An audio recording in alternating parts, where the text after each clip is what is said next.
Over the past 2 decades, businesses have refined and produced the most innovative high-performance work systems. These changes have created substantial improvements to work effectiveness. These new systems also call for a change in disciplinary processes, which strays away from traditional punitive methods. These methods of discipline address performance issues before they occur, providing performance reviews regularly, giving the employee the due process of acting on the suggestion to make improvements when needed. Processes such as delivering a code of conduct to new employees may also avoid misconduct. If, however, these precautions fail, disciplinary action will still be needed, and due process must still be followed to ensure equity is maintained. Over the course of this presentation, Heidi, Jordyn, Jasmine, Tayla, and myself, Amy, will delve into the definition of due process and the methods and implications of disciplinary action in the cases of poor performance and misconduct. In extreme cases of misconduct and underperformance, we also explore the process of giving staff written warnings and dismissal. In the context of employment, due process ensures that employees are entitled to know the nature of their alleged misconduct or performance deficiencies, and also defines those employees should be given a reasonable opportunity to respond to allegations before any decisions are made regarding the imposition of discipline. So essentially this means employees are entitled to fair treatment when facing allegations of poor performance or misconduct. Due processes are ingrained in industrial awards and agreements, industrial tribunal determinations and legislation. Furthermore, due process is the basis which protects one's fundamental right to employment, acknowledging that the loss of employment would have such a serious impact on a person's life that individuals should not lose their jobs without the protection of due process. The elements of due process are as follows. Firstly, the employee must understand the employer's expectations and the consequences of failing to meet performance standards. Secondly, consistent application of rules is required to ensure workers' rights to predictable and consistent employer responses is met.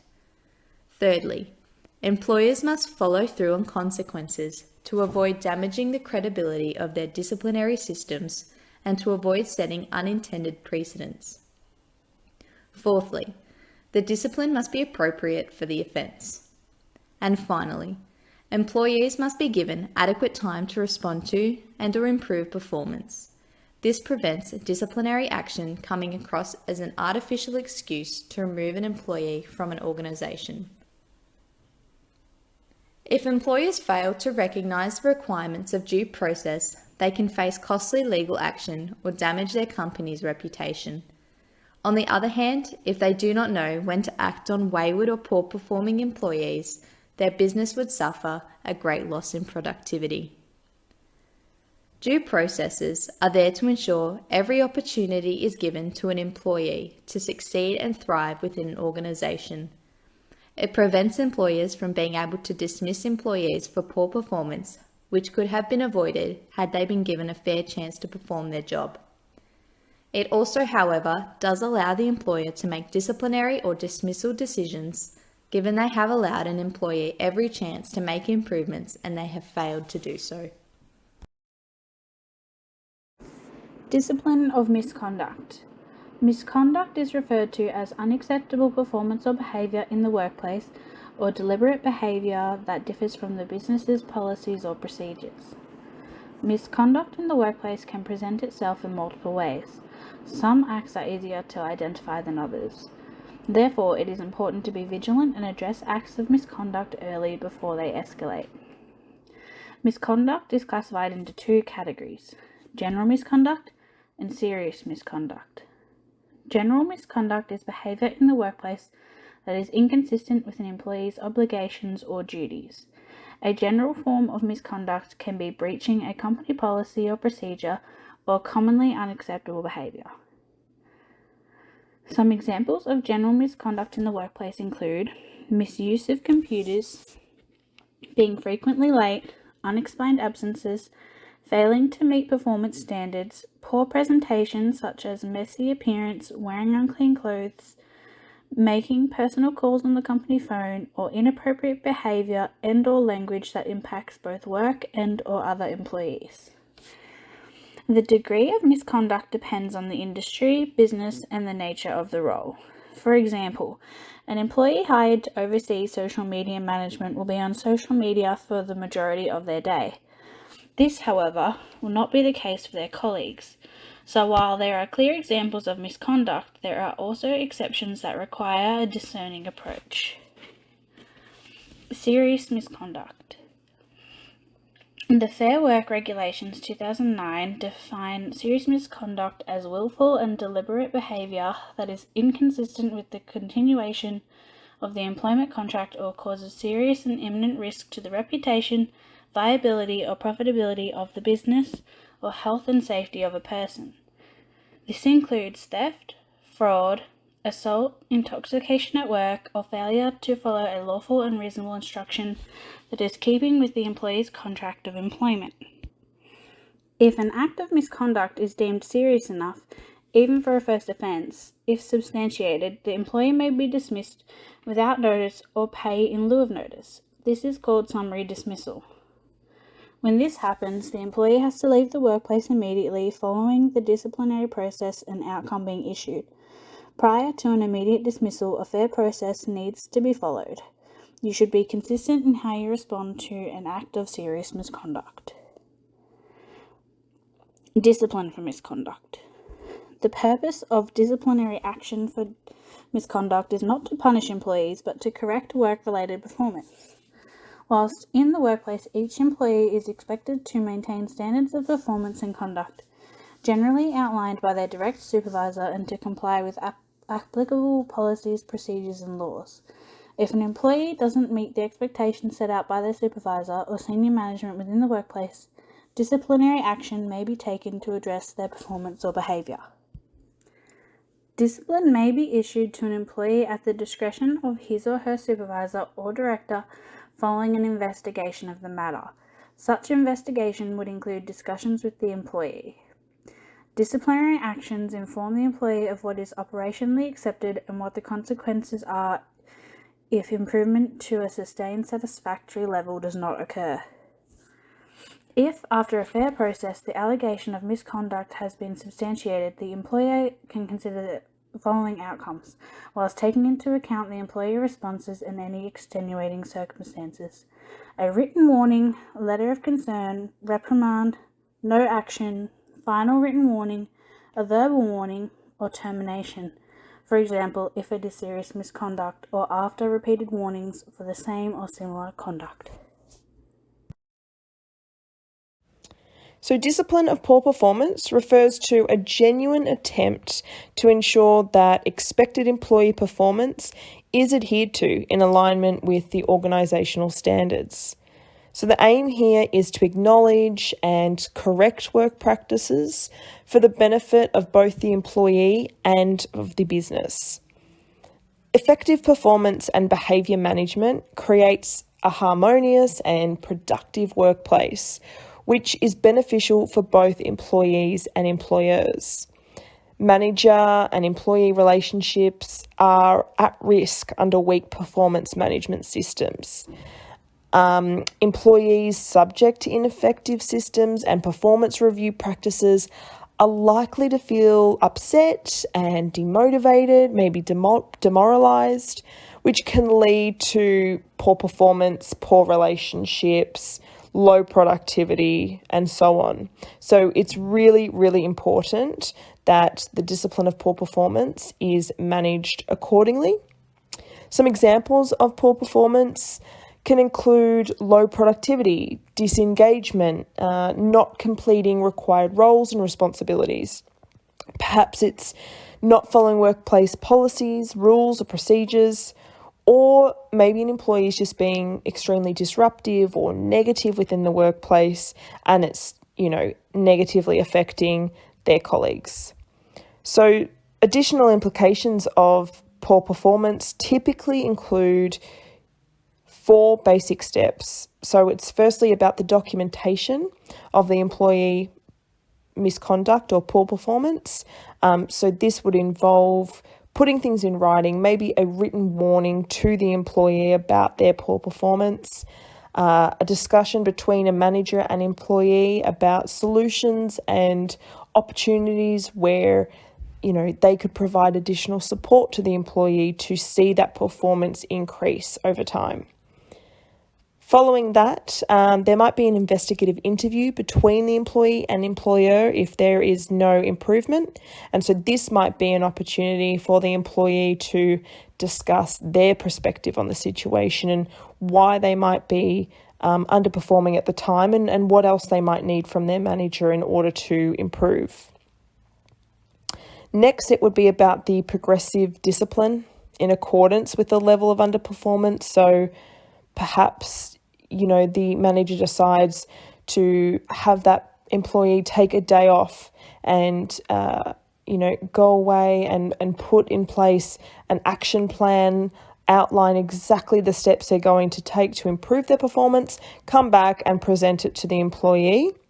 And following this, it's about the correction of that behaviour or ultimately the dismissal of the employee. Executed correctly, the disciplinary actions will avoid dismissal and the associated cost of dismissal, which could include additional recruitment and training, in order to replace that employee, and potential claims of unfairness by the terminated employee. So by ensuring early intervention and modification of employee performance, dismissal can ultimately be avoided, and in the long run, businesses and employees benefit from this because it's about low turnaround, high employee morale, and overall, high performance of the business, which in turn means that they can meet their key objectives. Thanks, Tayla. Following on from discipline of misconduct and poor performance, we need to talk about the initial steps of employee discipline, employee warnings. Employee warnings are an integral part of the disciplinary process and, if used correctly, are a powerful tool for employers and employees alike. In disciplinary procedures, there are 2 types of employee warnings: verbal warnings and written warnings. A verbal warning is the first step in employee discipline and is often referred to as an informal warning. This involves taking the employee aside and identifying behaviour that needs to be corrected and a time frame in which corrective actions need to be taken. There is a lot of anxiety and negativity surrounding verbal warnings, but it should be looked upon and approached as a positive opportunity to engage with employees productively on how they might learn from their mistakes or missteps going forward. An employee has the right to have a witness present, and it is generally a good idea to have a witness, but they need to be higher ranked than the employee in question and must not be one of their peers. If done positively and tactfully, verbal warnings can make an employee feel cared for and part of a team, and no further disciplinary actions need to be taken. Furthermore, in support of the previous slide, verbal warnings have the ability to increase employee performance.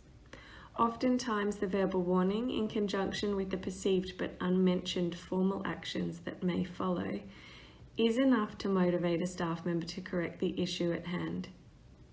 A written warning, on the other hand, is more formal and is issued to an employee in the first instance if a serious offence has occurred. For example, this might be if an assault has occurred and is in serious breach of company policy, or it may be issued after a verbal warning if corrective action has not been taken by the employee or after recurrent occurrences of a minor offence.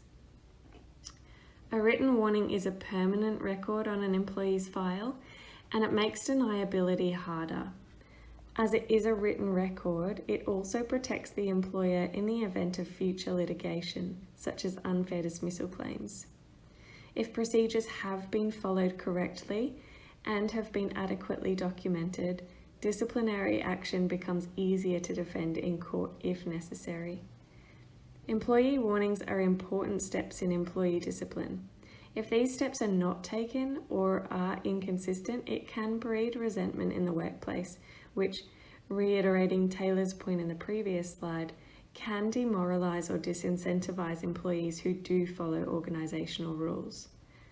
To support the idea that consistency is key, it has been said that the difference between good management and bad management is consistency and credibility.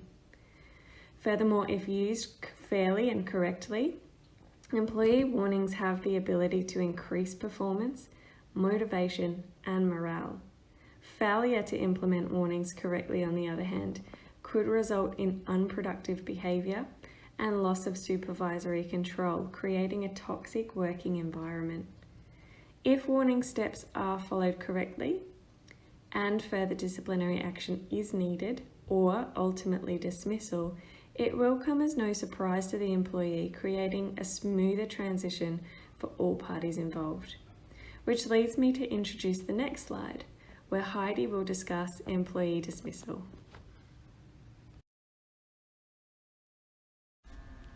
Thanks, Jordyn. Now looking at employee dismissal.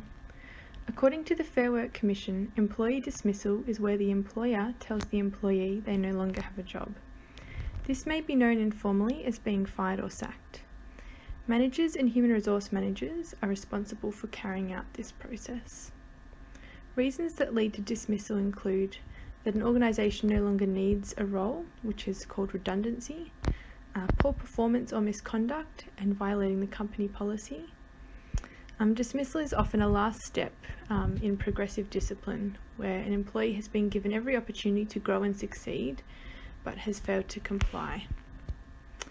In a serious situation based on behaviour, pre-warning is not required to instantly dismiss an employee. This is called summary dismissal, which Jasmine referred to earlier. Typically, a written notice of termination is given to an employee by the employer in writing. They can choose for the employee to work the rest of their notice period or to pay them out for this time. It's important to note that dismissal is not if someone chooses to leave their job, or their work contract ends, or if the work is seasonal. Unfair dismissal can occur where an ingenuine redundancy is served, or the dismissal is unreasonable, harsh, or unjust. As with discipline, dismissal should be applied proportionally to the action committed. For example, if an employee is running a few minutes late to work as a once-off, it would be an obvious overreach to terminate their employment. However, if an employee compromised the safety of employees or customers through violent behaviour, dismissal would be a very urgent and appropriate response. Employees can contact the Fair Work Commission if they feel their dismissal was unfair and have their claims investigated. However, if due process is followed, as was outlined earlier, dismissal should be a fair and straightforward process. Employee dismissal marks the end of the employment contract. This is not an enjoyable task for managers, but it is necessary and usually a last resort. In modern workplaces, practical and up-to-date employee discipline processes are required. Fair and clear discipline must be paired with open flow of communication between employers and employees. Due process is a structure in which this is realised. It acknowledges employees are entitled to clearly understand what is expected of them and the outcomes of failing to adhere to these standards. Employees must understand why they are receiving discipline and have their rights supported. Due process is documented in industrial awards and agreements. The discipline of misconduct will occur where an employee fails to comply with applicable standards, policies, procedures and laws. The discipline of misconduct clearly communicates to employees the consequences for engaging in inappropriate or unacceptable behaviour. Overall, this aims to correct and support active employee performance. If poor performance is corrected, this creates a professional and cohesive work environment. Without this, employer and employee relationships break down and low employee motivation and productivity remain unchanged. 4 key elements explain the steps of this process: documentation, discussing solutions, and an investigative interview. Then next steps of discipline must be followed. Dismissal and unfairness will ultimately be avoided if the employee is responsive and the process is successful. Employee warnings are a key part of the discipline process. They involve verbal and written warnings. Behaviour is identified and a time frame for improvement is outlined. If conducted effectively, a warning in itself may be the only process and solution required. Written warnings are a more serious communication to employees, which also protect employers in future if they need to defend their reasons for disciplining the employee. Consistency is key for employees in carrying out these warnings to support the integrity of the organisation's employee discipline processes. Employee dismissal is where an employee is notified that they no longer have employment. Misconduct and poor performance are addressed through warnings and discipline. However, if the employee is still unresponsive to these measures, dismissal is the final step of discipline. Where due process is upheld, dismissal should be a straightforward end to the employee's employment. If the employee has concerns about unfair dismissal, they may approach the Fair Work Commission. Employee discipline follows a logical and methodical path. It begins with sharing workplace standards. Then, if poor behaviour follows, warnings, discipline, and as a last resort, dismissal are carried out. Employees are supported by due process, and for HR managers, successful performance is always the ultimate goal.